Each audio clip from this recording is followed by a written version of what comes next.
nchini Iran, ikiwa utawala wa nchi hiyo utaekeleza adhabu ya kifo dhidi ya waandamanaji waliokamatwa. Viwanjani, Mo Salah uso kwa uso na Sadio Mane Senegal itakapomenyana na Misri leo usiku AFCON. Sikiliza makala ya spoti hapo baadaye. Jina langu ni Ive Buchana.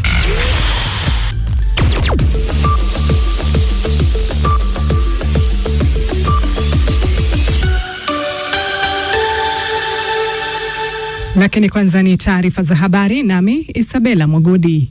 Mkuu wa tume ya uchaguzi nchini Uganda anasema amepokea vitisho vinavyomuonya dhidi ya kutangaza baadhi ya wagombea kuwa washindi wa uchaguzi wa urais utakaofanyika kesho. Simon Bakama aliambia BBC hatatishika, akisema ni sheria pekee, sio maoni au vitisho, ndizo zitakazoamua matokeo. Mgombea mkuu wa urais wa upinzani Bobi Wine ameonya kuwa anaweza kuitisha maandamano na kutaka Marekani kuingilia kati ikiwa kuna madai ya wizi wa kura. Rais Yoweri Museveni aliye madarakani kwa takriban miongo minne anawania muhula wa 7. Kamishna mkuu wa Umoja wa Mataifa wa haki za kibinadamu Volker Turk anaanza ziara ya siku 4 nchini Sudan hii leo.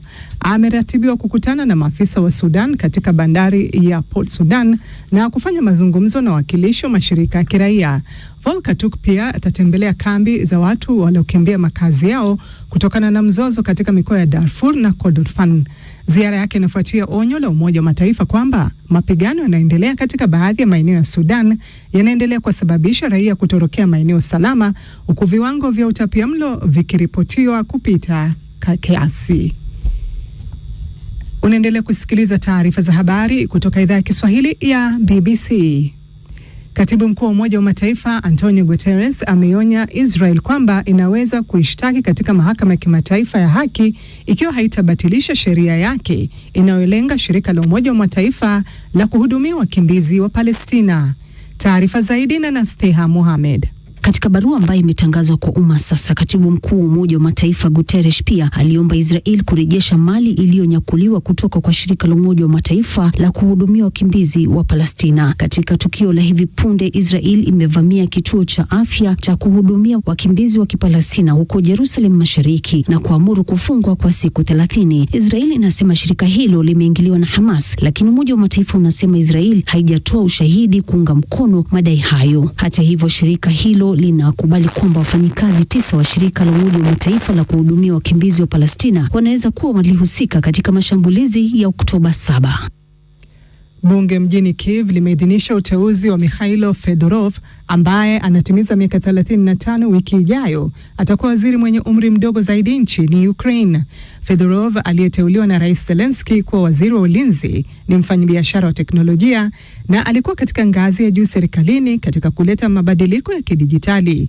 Uteuzi wa Fedorov unaonyesha jukumu muhimu zaidi la ndege zisizo na rubani katika kushinda vita Urusi na kusababisha gharama kubwa ya kibinadamu katika pande zote mbili.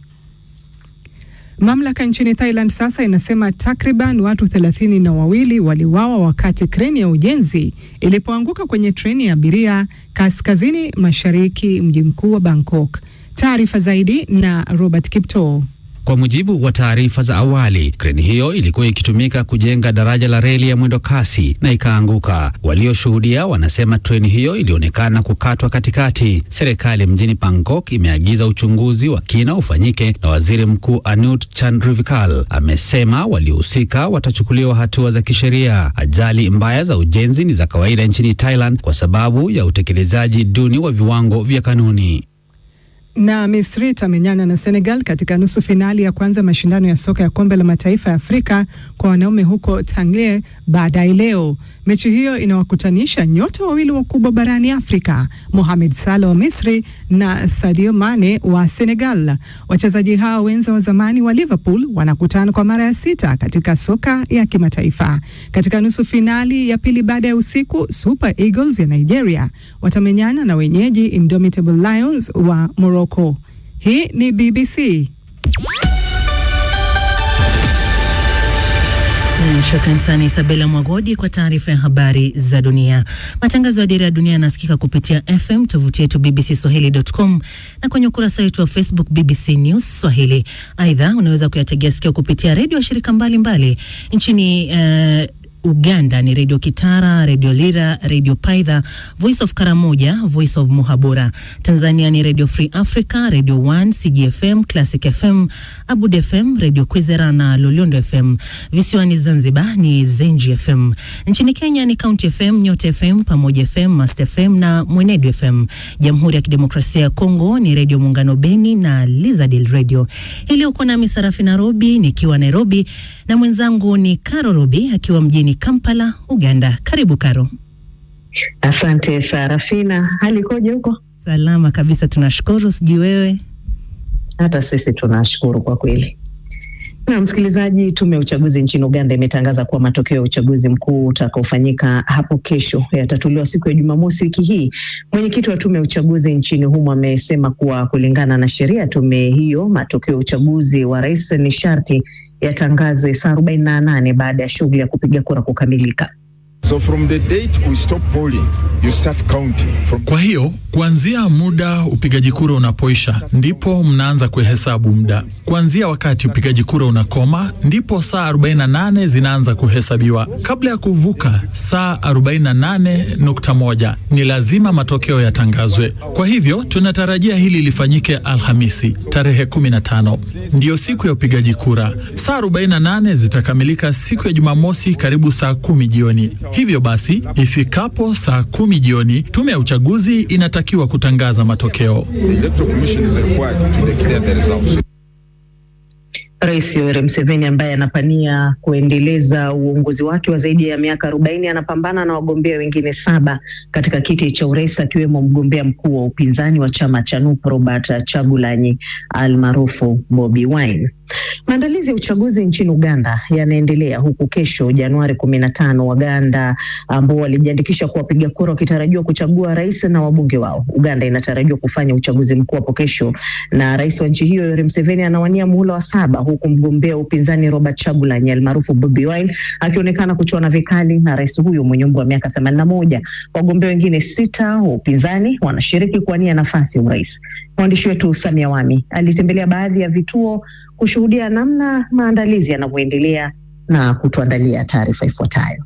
Tumefika kwenye kituo ambacho vifaa vya kupigia kura vinashushwa hapa na kuachwa katika kituo hiki. Kuna gari kubwa hapa, lori ambalo limebeba vifaa hivi. Kuna masanduku ya bati makubwa meusi hivi ambayo yana nembo za tume ya uchaguzi ya hapa kuhakikisha kuthibitisha kwamba kweli vifaa hivyo vimetoka huko.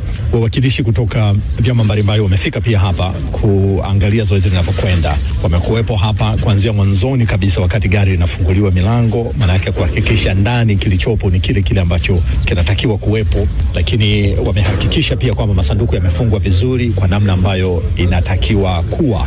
Sasa baada ya kushushwa kwenye gari hili kubwa, yanaingizwa kwenye chumba hapa kiko pembeni kikubwa tu ambacho sasa baadaye wataitwa wote. Hawa wawakilishi kutoka vyama mbalimbali vya siasa, kuna maofisa kutoka tume ya uchaguzi, lakini hata maofisa usalama pia. Kuna maaskari polisi wako hapa ambao wote wanahakikisha kwamba taratibu zinakwenda zinavyokuwa. Kwa hivyo baada ya hapo masanduku haya yatafunguliwa kuhakikisha kwamba zile namba zinaitwa serial numbers ambazo zinapaswa kuwepo pale ndio hizo. Vifaa hivi ni halali na vinatakiwa kuwepo eneo hili.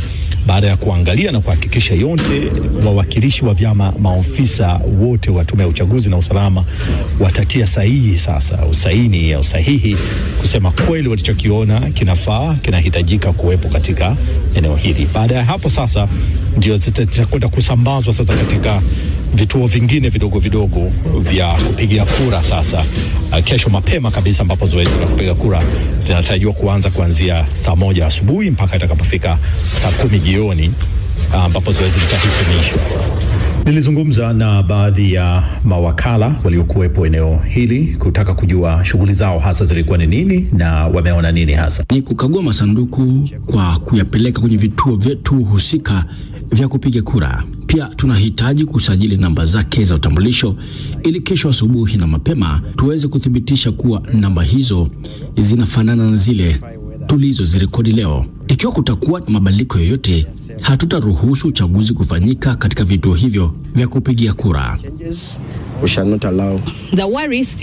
Wasiwasi bado upo kuhusu jinsi teknolojia itakavyofanya kazi kesho.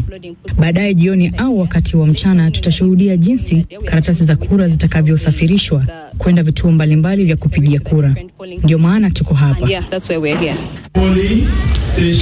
Nimekuja eneo lingine ambapo hapa sasa ni wale maofisa ambao wanahusika na kupiga kura moja kwa moja ndio wako hapa. Ukiangalia kwa kweli wengi wao ni vijana, miaka 20 labda 30 tu, ndio wameaminiwa kuhakikisha kwamba zoezi la kesho la kupiga kura linakwenda vizuri.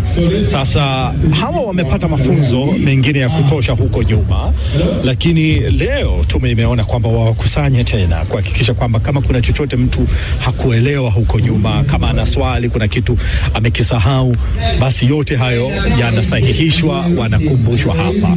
Na sasa utaona vijana hawa wana vishikwambi, wana zile karatasi za mfano za kupiga kura, na wanafanya kama vile maigizo fulani kwamba mtu akitoka anaanzia hapa, anakwenda hapa, anakwenda hivi.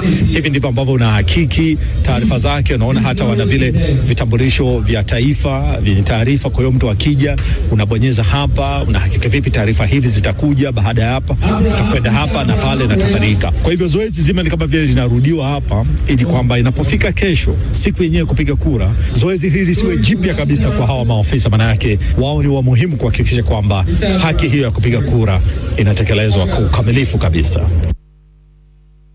Naam, msikilizaji, bado tukiwa tumejikita hapa Uganda, zikiwa zimesalia saa chache kwa wapiga kura milioni 21 kuelekea debeni kumchagua rais na wabunge, usalama umeimarishwa maradufu, wakati ambapo huduma za interneti zikiwa bado zimezimwa tangu jana jioni, mamlaka zikisema kwa sababu za kiusalama kabla na wakati wa uchaguzi. Zaidi anatuarifu Shoaib Ibrahim kutoka hapa Kampala.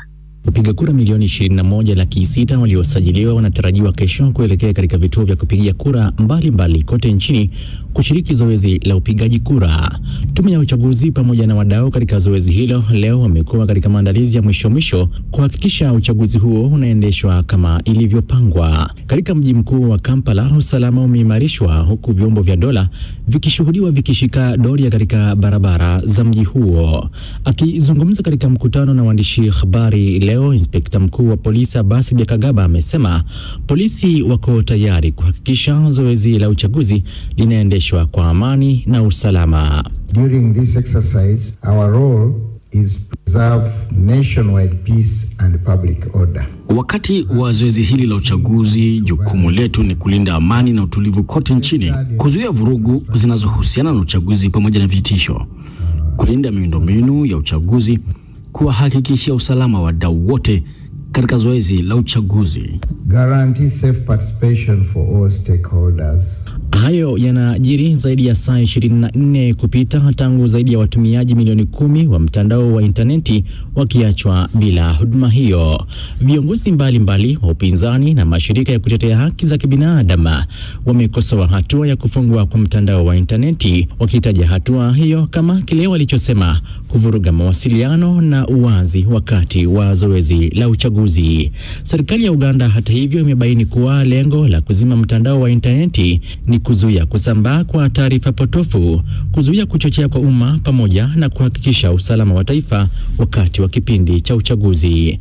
Mkurugenzi wa tume ya mawasiliano Nyombi Tembo aidha amebaini kuwa hatua ya kuzima kwa mtandao wa interneti inafuata sheria na inanuia kulinda maslahi ya kitaifa.